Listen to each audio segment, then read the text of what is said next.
మీరు అనవసరంగా ఎవడో చెప్పిన మాటలు విని వాళ్ళు మందు ఆపితే తాగి వాళ్ళు రెచ్చగొడితే రెచ్చిపోయి ఆ పార్టీ ఈ పార్టీ అని ఒకడి మీద ఒకడు కత్తులు వేసుకొని గొడ్డలు వేసుకొని దూరితే మాత్రం ఎవరిని ఊరుకునేది లేదు. చట్టం ఎవరికైనా చట్టమే. ఏ కాలంలో బతుకుతా ఉన్నారు మీరంతా? ఇంకా 80, 90లో బతుకుతున్నారా? 2026లో బతుకుతా ఉన్నాం.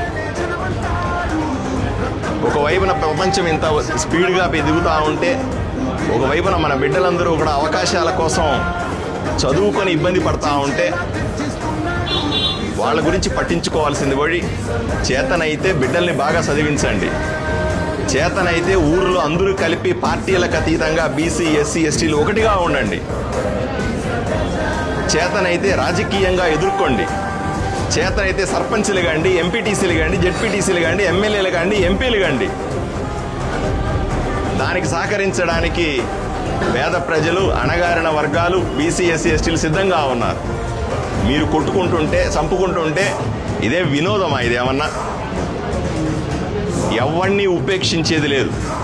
చాలా కఠినంగా ఉంటాం చట్టం విషయంలో. మా పార్టీ కాబట్టి ఒకటి, మీ పార్టీ కాబట్టి ఒకటి, ఇంకో పార్టీ కాబట్టి ఇంకో రకంగా వ్యవహరించే ప్రశ్నే లేదు.